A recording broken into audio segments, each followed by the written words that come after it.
Tetapi setiap prajurit TNI yang dicari adalah kapan dan bagaimana supaya saya bisa jadi pahlawan.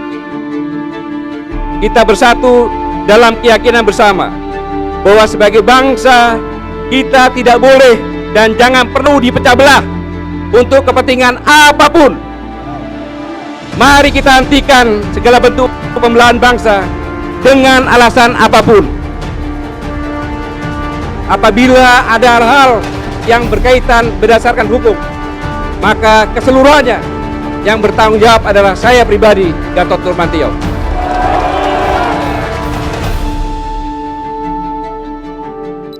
Warganet, kita ketemu lagi di Zoom In dan kali ini saya akan berbincang dengan mantan Panglima TNI. Panglima TNI tahun 2015-2017, Jenderal Purnawirawan Gatot Nurmantio. Apa kira-kira akan dibahas? Ikutin terus, karena beberapa waktu lalu Jenderal Gatot bersama sejumlah tokoh nasional ikut dalam koalisi aksi menyelamatkan Indonesia. Apa kira-kira kami ini? Simak sesaat lagi.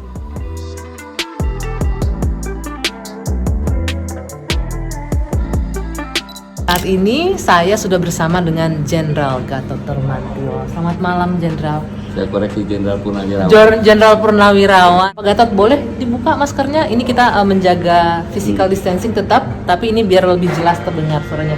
Yang pasti netizen warganet penasaran, Pak Gatot itu kemana aja sih? 2016, 2017 muncul pasca 212 ya, bahkan sempat ramai dulu pendukung ada selendang putih Gatot Nurmantio, kemudian seolah-olah hilang. Terus sekarang muncul lagi dengan gerakan kaminya, Koalisi Aksi Menyelamatkan Indonesia. Begini Bang, jadi saya ini selama jadi prajurit, saya bertugas dan tugasnya ini adalah tugas yang selalu jauh dengan keluarga. Nah, dengan anak-anak hampir saya tidak menyentuh dalam mengasuh anak-anak saya. Ada suatu masa bahwa anak saya yang kedua, yang putri ini, kelas 2 SMA saja, meluk saja dia nggak mau. Sampai segitunya ya? Iya. Karena jarang ketemu sama Iya. bapaknya? Sampai Syukur-syukur saya nggak dipanggil om gitu pulang. Sampai saya ke psikolog, akhirnya setiap jam 2 pagi saya belai rambutnya, dia tuh begini, lama-lama dia ini. Jadi pada saat saya menjelang pensiun, saya berjanji sama istri dan anak saya bahwa saya akan benar-benar mengabdikan fokus saya kepada keluarga, terutama cucu. Saya membalasnya kepada cucu gitu. Jadi cucu saya sangat dekat dengan saya. Tapi setelah saya merenung, bayangin Anggi, saya sebagai seorang pemuda yang berkarir di TNI, sampai pada jabatan tertinggi dengan pangkat jenderal dan panglima TNI. Panglima tertinggi ya. Sebagai seorang pemuda saya menikah, punya anak, dan anak-anak saya mengenyam pendidikan sampai S2 dua-duanya, kemudian sudah menikah dan punya cucu, dan cucunya juga putra dan putri, serta mereka mandiri. Oke. Dan Jadi, itu melewati masa itu? Masa itu saya Seolah-olah merenung. melewati skip gitu ya? Iya, saya Melewat merenung. gitu. Iya, saya melihat seperti itu. Nikmat apa yang belum diberikan oleh Allah kepada saya? Semuanya sudah, keluarga, Iya. jabatan, karir, semuanya Iya. sudah. Tiba-tiba begitu ada isu yang saya cek ternyata benar. Isu tentang? HIP, Oke. Pancasila. Ya, undang-undang Ya. calon ideologi Pancasila ya. Iya. Itu saya ternyata masih punya utang. Apa yang menggelitik seorang Pak Gatot dengan isu HIP itu? Apa yang mengganggu sih? Begini, Ada kekhawatiran apa? kemarin pada saat 17 Agustus itu proklamator kita mengatakan kami bangsa Indonesia. Dengan ini menyatakan kemerdekaan. Itu berarti bahwa kita belum ada negara. Jadi hanya rakyatnya saja menyatakan kemerdekaan.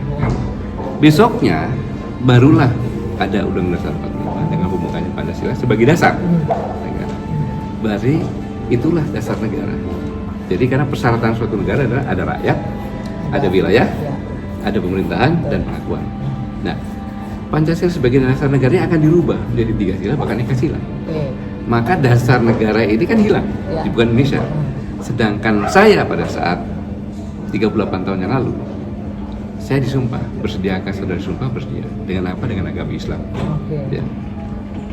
Ikuti kata-kata saya, demi Allah saya bersumpah akan selalu setia kepada negara kesatuan Republik Indonesia yang berdasarkan Pancasila dan Undang-Undang 45. Apabila saya diam dalam kondisi seperti itu, maka jelas tempat jadi neraka saya. Oke, berarti ada yang mengganggu ya. Ya, Sebenarnya maka gini- saya dikatakan turun gunung atau apa, walaupun diprotes oleh ada itu, Betul. saya harus turun gunung nih karena udah beberapa Harus. tahun terakhir nggak kedengeran suaranya, tiba-tiba muncul di 2020 dan deklarasi Ya. kami ini. Ya. Sebenarnya banyak yang ingin diobrolin Pak Gatot, tapi ditunggu di sana oleh Anda. Kita lanjutkan nanti boleh Pak ya? Oke. Sebentar lagi ya. Oke, makasih Pak Makasih. Gatotnya. Jadi ternyata pertanyaannya terjawab. Kemana Pak Gatot selama 3 tahun terakhir? Kemudian sekarang tergelitik karena ada kekhawatiran mulai munculnya RUU HIP yang mewacananya dari Pancasila merubah jadi Trisila dan Ekasila. Itu salah satu pemicunya.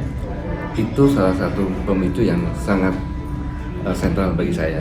Mengapa? Karena kalau saya diam, berarti saya pernah bersumpah.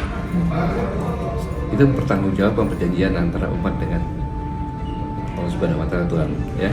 Jadi saya harus bertanggungjawabkan itu. Tidak boleh yang namanya saya yang sudah bersumpah, kemudian ada hal semacam itu diam, tidak boleh. Gitu. Saya sekaligus mengingatkan kepada purnawirawan, saya pikir kepada prajurit-prajurit yang nanti, mereka juga pernah bersumpah itu, tetapi mereka diam mengemudian karena ada yang sumpah yang ketiga, taat kepada atasan dengan tidak bantah atau putusan. Tahan Nah, kepada atasan gitu ya. Oke. Jadi sebagai seorang prajurit, ini sebagai prajurit tidak boleh setia kepada siapapun juga, termasuk istri. Waduh. Termasuk atasan. Wah, Dalam hal prajurit. ideologi. Waduh, oh, ada ujungnya dalam hal ideologi. Ideologi. Jangan dipotong kalimatnya Pak Gatot Iya, ya. dalam hal ideologi. Tadi potongnya Seperti tapi- contohnya, setia kepada negara kesatuan Republik Indonesia yang berdasarkan Oke. Pancasila. Kalau Pancasila dirubah, kan gitu. Terus atasan diam, atau atasan mendukung itu bisa dilawan. Contohnya dalam G30 SPKI, ya kan, Letkol Untung. Tapi semuanya. tapi Pak Gatot tidak mengarahkan untuk seperti itu terulang saat ini kan? Justru saya melakukan ini agar jangan sampai terulang Terjadi dan jangan sampai pemberontakan atau terjadi, segala macam ya, gitu. sampai terjadi sebelumnya kan begitu. Serem nggak sih kalau kita membahasakannya pemberontakan? Hmm? Terlalu berlebihan nggak sih? Buktinya kan pernah ada. Iya. Itu jangan sampai peristiwa kelam itu terjadi lagi. Oke, nah, Gitu.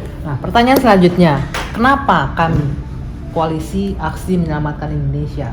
Apa yang mau diselamatkan kondisi bangsa kita saat ini sampai seorang Jenderal Purnawirawan Gatot Nurmantio harus muncul ikut jadi deklarator untuk gerakan ini? Awalnya dengan kegelisahan Ya. saya tadi ini, kemudian saya bertemu dengan senior saya, Pak Batiar, Pak Kabar, Profesor Din, kemudian Pak Abdullah Hewa, kemudian anak mudanya selanjutnya Bang Yani, kemudian Bang Nainggolan sama Abdul. Saya bicara ternyata mereka juga ada pemikiran sama dengan tema-tema yang lain. Oke. Mari kalau gitu kita yang sudah tua-tua ini, ya sudah tua-tua ini, kita harus bergerak dengan gerakan moralitas. Ini gerakan moralitas ya, gerakan moral Iya, jadinya. jadi politik moralitas itu adalah paling tinggi. Kalau politik moralitas itu kalah, dia akan jadi politik tukar menukar, itu sangat berbahaya. Ini dicatat oleh masyarakat bahwa ini hanya sekedar gerakan moral, tidak akan kedepannya nggak akan berubah jadi gerakan politik praktis Tidak mungkin politik praktis karena kami ini atau pernah berubah jadi menjabat. partai politik gitu. Nggak mungkin. Saya katakan kalau itu berubah menjadi partai politik, pasti saya keluar. Itu Tapi dari saya. ngomong-ngomong Pak Gatot, boleh nggak cerita siapa sih yang ngajakin pertama untuk ikut kami atau emang inisiatif sendiri atau ada yang ngajak? Karena di awal deklarasinya pada sebelumnya itu kan Sebentar. kita nggak lihat Itu Pak sudah Gatot 3 bulan muncul. yang lalu kita bicara. Oh, oke. Sudah 3 bulan yang lalu kita bicara gitu loh. Jadi bukan tanggal 2 itu dideklarasikan ya tanggal 2. Tapi kita meeting segala macam sudah Sudah jauh sebelumnya. Sudah jauh Bener nggak sebelumnya. nih, mau konfirmasi? Bener nggak ada salah seorang, saya nggak sebut namanya, Sabtu kemarin ketika akan mengadakan pertemuan dalam atas nama kami ini mendapatkan intimidasi. Bahkan para peserta diintimidasi, jangan ikut deklarasi kami, nggak boleh ada yang ikut beredar seperti itu? Ya, kita sudah menyusun susunan-susunannya, ini bicara seperti ini, setuju kan, tahu dia nggak datang. Gitu. Ada upaya untuk membendung, mengintimidasi gerakan kami ini? Saya pikir itu satu hal yang wajar, karena nama kami itu menjadi seolah menakutkan. Padahal yang kami sampaikan kan memberikan informasi suara rakyat begini-begini, kemudian kami nuntutnya pun nuntut secara konstitusional kan, untuk diperbaiki. Kenapa? Karena kami semuanya sayang pada masa ini, sayang dengan pemerintah ini juga.